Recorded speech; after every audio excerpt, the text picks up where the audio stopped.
One of the hardest things to realize and accept as a parent is while you're working so hard to give your child everything they need to thrive, you may not even realize that you're hurting them. So for those who are new here, I am Danielle C. Baker. I am a registered early childhood educator who specializes in effective and values-based parenting. I have over 20 years experience helping parents navigate through their realities as parents. And I just love doing this. Now, don't get it twisted. When you work with me, you're going to be putting your child's needs first. And with a topic like today, it's going to sting a little bit. So put the ego and the pride aside and let's get to it.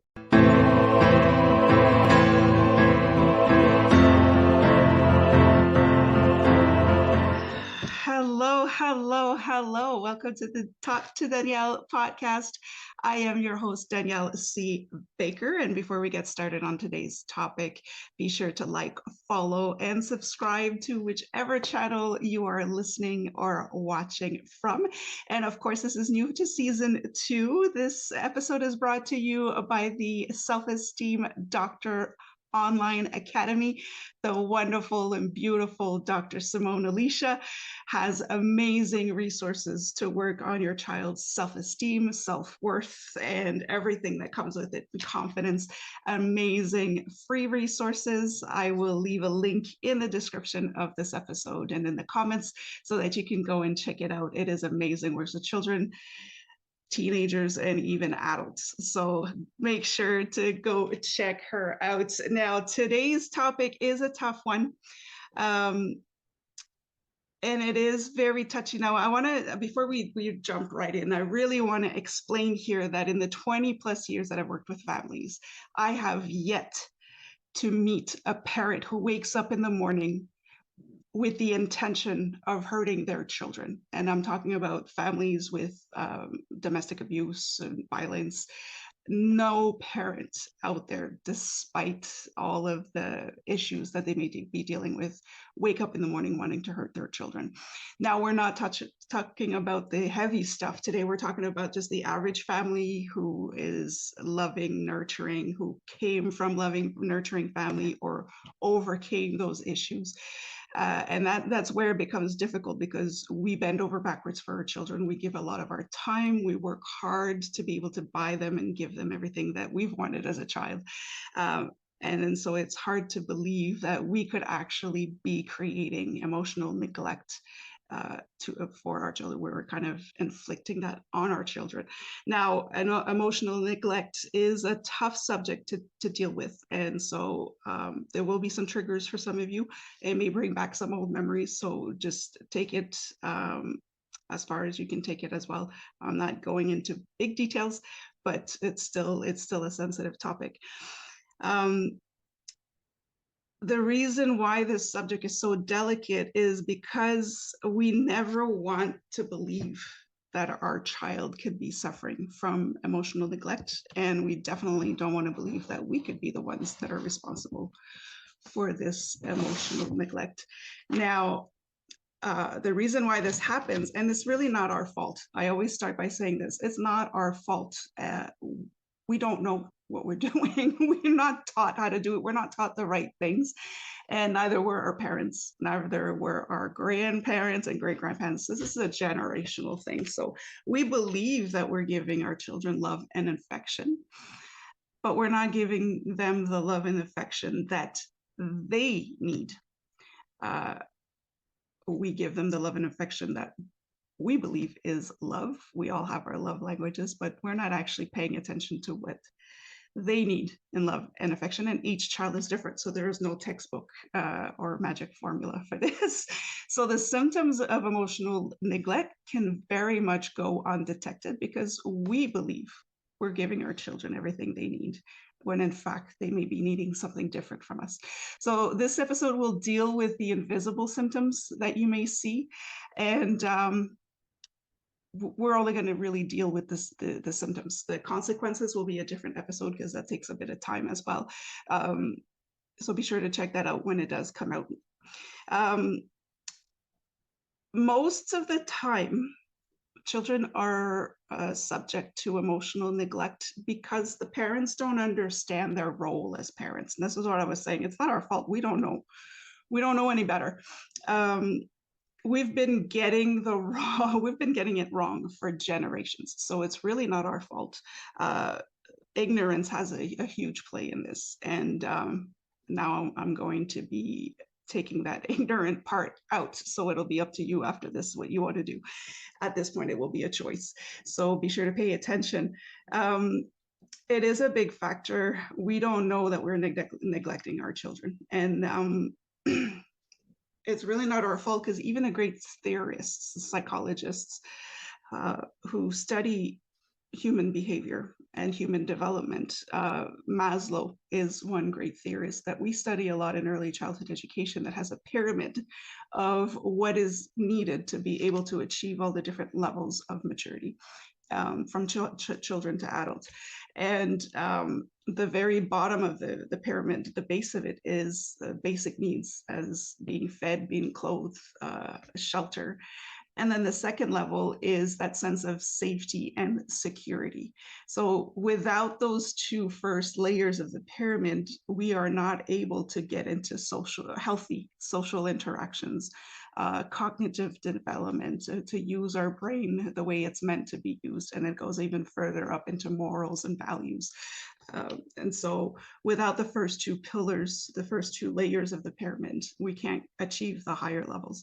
And so we put a lot of emphasis in early childhood education on the basic needs: fed, as sheltered, and that having that sense of safety and security. Now, where we go wrong in all of this, and where we've been going wrong forever, and it's totally normal because now we're talking about survival, is we attach those levels to materialistic things.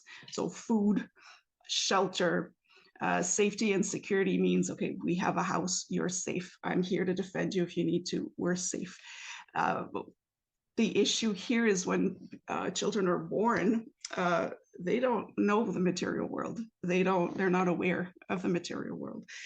All they have are emotions, and they're not able to express those. They don't know how to handle these emotions. So the sense of safety and security does not come from an actual building or from an actual person, a body that's there to protect you, but it only comes through love and affection. And this is where the mistake happens, because even the law tells us that we need to feed and shelter our children. There's nowhere in the law that says that we have to love our children. Children's services are not going to come into your house and grab your children because you're not loving your children. So there's a flaw there. But for a child, the only way they're ever going to feel safe around people and safe with themselves is if they get the proper love and affection that they need, not that what you think you need. So this is where it gets complicated. So when we look into this, it gets really big. I'm going to start listing some risk factors here, and what the risks are that could lead to emotional neglect. And when I go through this list, you may start seeing patterns of your childhood, and you might start understanding where your issues come from, where your traumas come from. So again, take it slowly, and take it the way that you can do it.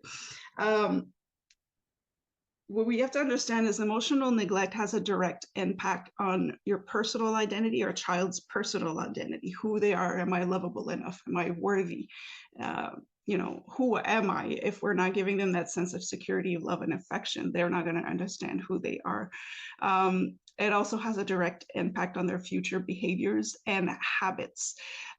So a child who suffers from emotional neglect at a very early age could have the potential of becoming an emotionally unbalanced adult if the issues are not addressed or corrected along the way. We could have somebody that could be slightly unstable. So emotional neglect can take many forms because each child is different, and each child needs love and affection in a different way. They need their safety in a different way. So it doesn't mean that the parent is not providing love and affection to their child. It just means that they're not providing the love and affection that their child needs. And this is the biggest blind spot as parents. hence the reason why I got the title for this. This is a big blind spot. We do everything for our children the way we think is the best way, the way we're told by specialists, by theorists, by academics. And if you don't go that way, you're also going to just parent your child the way you wanted to be parented. Either you had a happy childhood, you love the way your parents raised you, and you want to do the same, or you know what you don't want to do with your children and you do that. So you're not actually addressing their needs, you're addressing your needs, and this is where it gets sensitive. It's all about the love that your child needs. So you got to keep that in mind, because we're looking into risk factors of you're too busy to take on your parental duties fully. So you're working overtime at work to be able to pay for hockey lessons, and separation or divorce issues where the parents are like, well, it's half, you should be showing half. No, each parent needs to be showing up fully to give the child a sense that they are worth people's time, they are important in people's lives. And if they see you working all the time, if you're too busy, no matter how much you explain it, all the children are going to hear is, I'm not important enough for my parents to make time for me. So keep that in mind. That's a hard one to accept as well. Nobody has time. We have to make time. So, if you have a golf tournament or a golf game that you want to go to, you've got tickets to a concert you've always wanted to see, your child is going to see that. They're not going to understand that you need time for yourself. They're just going to see that that's more important than they are. So keep that in mind. A lot of the times parents overwork. They're too busy to be able to pay for the stuff they want to give their children, and now they feel guilty, so they will show their love through gifts. Give them everything that they want, take them on big trips. But again, children don't see that. They only see that trip was important, but throughout the entire trip, you are stressed because you're spending too much money. The kids are tired. You overscheduled the trip because you want to get your money's worth. Now the kids are tired, and now they're unappreciative, ungrateful, and just adding on to the sense of there's something wrong with me. My parents don't love me, and that is neglect. There are many versions of emotional neglect, but the result is always the same. So no matter how emotional neglect shows up in a child's life, the results are the same. They're going to have a sense of abandonment. They're going to feel abandoned. Their loved ones, the ones who are there to care for them, are not there for them. And they're going to feel unsafe. They're not going to feel safe. And now we're falling right at the bottom of the Maslow pyramid. And those two things, feeling abandoned, not feeling safe, is a form of abuse. This is the huge trigger. You're working your butt off to love your child, to show your love to your child, but it's actually abuse. And that's a really tough pill to swallow. So I'm not accusing you of anything, but this is where it stings. We have to be aware. We don't even know that. We're not taught that, but in any way, shape, or form, when you're making your child feel unsafe, it is a form of abuse. And of course, now nobody's teaching us this, right? So how are we supposed to know? Don't feel guilty about this. We don't know, but now you do know. So it's time to make some changes. There's some characteristics in an emotional neglect victim. Now, those are the same characteristics for other things. So, it doesn't mean that that's exactly what it means. It doesn't mean that the child is emotionally neglected if the personality shows up that way. But those are kind of little things to look out for. A lot of the times, emotionally neglected children are oversensitive. They're very sensitive to if you raise your tone of voice, if there's a little bit more movement around them. If they feel like they're going to be left alone somewhere, they're very sensitive to that. They overthink and overanalyze everything, especially every little gestures. They kind of look for things and little things that we take for granted. They're going to feel this is not, it doesn't mean that that's what your intention is, but they are going to feel like the adult's actions feel like abuse, but there are no words and there are no physical violence towards it. So they get confused. They don't understand what's happening, but it just doesn't feel right. So this is kind of the mess that we're in, and most families will see their parental role as providing the basic needs and the materialistic wants. So they'll provide food, shelter. You want to play hockey, okay? You want to play soccer, okay? So we're providing all of these things, but they're not actually putting the emphasis on love and affection, because we believe that doing all of these things is our way of showing love. So a lot of the times you may find yourself saying, well, of course I love them. Look at this. I look at everything I'm giving you. Look at everything that you have. Look at all the toys that are on the floor. Look at all the activities that we're doing. Of course I love you. This is something that may come through your mind often, but for a child, that's not how they're seeing it. And I'll take it even a step further when I say that we focus on the materialistic stuff, the basic needs. Even the law, it doesn't say that you have to love your child.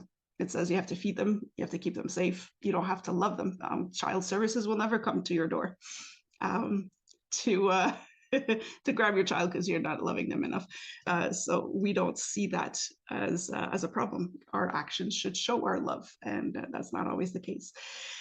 So even though it's not a law, or it's not seen as a parental role to give our children love and affection, we have to remember that parents have a moral obligation to help their children when they are suffering.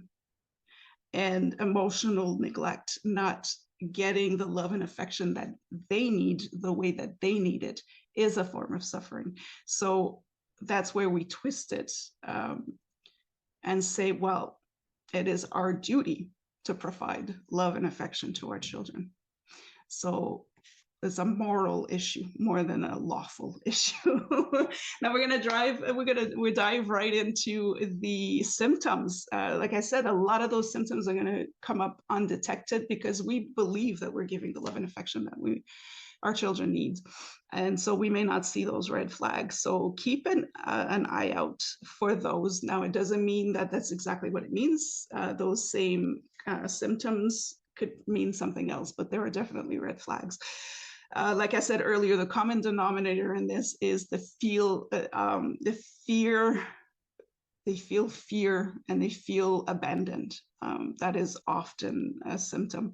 They don't understand what's happening around them. They feel confused. Like I was saying earlier, the adult's actions feel like abuse, but it doesn't match our definition of abuse with verbal and physical, our psychological abuse. So they're really confused. And then when they get confused like that, they're like, oh, what's wrong with me? I'm not lovable enough. I'm not worthy enough. I'm not worthy of your time. I'm not worthy of your attention. So those are the issues.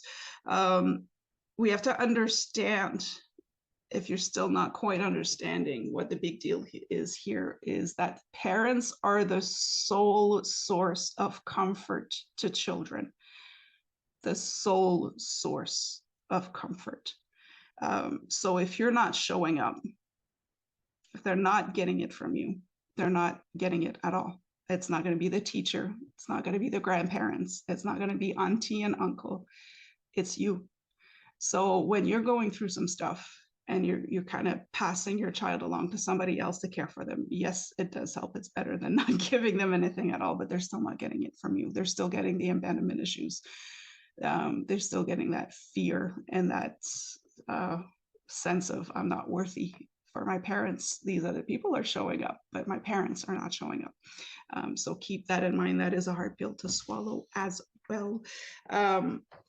You can't just pass that love on to other people. So it's tough. And that was one of the hardest things for me, working with parents, working with families, working with children, seeing as a third part, as an observer, what was happening. Made it very difficult for me looking into what I was doing with my children. That sense of guilt was so strong. And you can't beat yourself up for it when you didn't even know. There's some things that you can change. Every child will feel emotional neglect in their own way. So like I said, there's no textbook that's going to really help you. It can help you, but you need to figure out who your child is first. And if you're not spending enough time with your child, you won't know who your child is. So you got to pay attention to that. What you think may be nothing, it could be everything to your child. So you can't just assume that your child is overreacting. Fear and abandonment will always be the common denominator, so keep an eye out for that. That is definitely the red flags. And again, I'll list some more red flags before I wrap this up. The fear of being alone could be, especially in the younger years. Now, they could just be their personality, but that fear of being alone is that sense of insecurity. They don't feel safe, so keep a lookout for that. There's difficulties with social interactions or making friends. Again, that could be due to something else, but it does show up when there's emotional neglect involved. There could be some challenges with language skills in the early years just because they don't know how to express their emotions. Parents are the ones who are supposed to show them how to take that time through their actions, how to express their emotions. So if there's emotional neglect there, they're not getting that education. They could be aggressive and violent behaviors. Their frustrations and this guilt that they're feeling and that fear that they're feeling comes out through aggression. They could be difficulty expressing emotions. Like I mentioned before, they're not taught how to, so they won't know how to. They could show signs of uncontrollable rage. They go from 0 to 100 in a snap. Again, that has to do with all of this emotional baggage that they're carrying. Most of the time, it could be your emotional baggage. So keep a lookout for that as well. They're going to have a really hard time trusting people in their early years and as adults as well. So that is a definite sign of emotional neglect. They could be shy, timid. They could have low self-esteem, again, just because of their self-worth. Their personal identity has been compromised through the emotional neglect. So be careful with that. There's a lot to take in, and there's so much more that I could say. These are just the symptoms. This is just understanding our role as a parent and how we could be hurting our child without even knowing it. So again, if you want to know what the consequences are long-term, what will happen if we don't address these issues right away, check out the next episode. It'll be coming out soon. And so I will leave you with a last message. And how we see our role as a parent. And this is the most important part. It's like, as I was saying, most of us believe that our role is to feed them, make them safe, make them feel secure. But you have to understand that in order for your child to have a healthy well-being and to know how to manage their mental health later on down the road, giving them affection and love is just as crucial as feeding them. So if you put a lot of emphasis, it's important to feed my child. It's important to make sure my child is eating well. Well, it's also important that your child receives the love and affection that they need from you. So if we could just make that little adjustment in our way of thinking as a parent, it changes everything. It makes it a lot clearer to take that time. So hug your children, give them little kisses, talk sweet to them, tell them how important they are, but don't just tell them, show them how important they are to you. So when you're with them, put the phone away, don't even have it on you, or turn down the notifications so that they don't hear the little beeps and boops and everything else, because that is a constant reminder of them that you should be doing something more important. So those are little things that can help you today. Just think of love of affection as food for your child, and give them your time and affection. Show them that they are important. Hug them. You're not spoiling them. They're little kids. You're not spoiling them. It evolves as they grow, of course, but we have to get that out of our mind that we're not spoiling them, we're actually educating them. So I hope this helped. Don't forget again to check out Dr. Simone Alicia's Self-Esteem Doctor Online Academy. She has great resources to help build up your child's self-esteem and confidence. And if you have any questions, any concerns, you can always reach out to me. And once again, don't forget to like, subscribe, and follow whatever channel you're listening or watching from. And until then, stay safe Stay awesome, and we'll talk soon.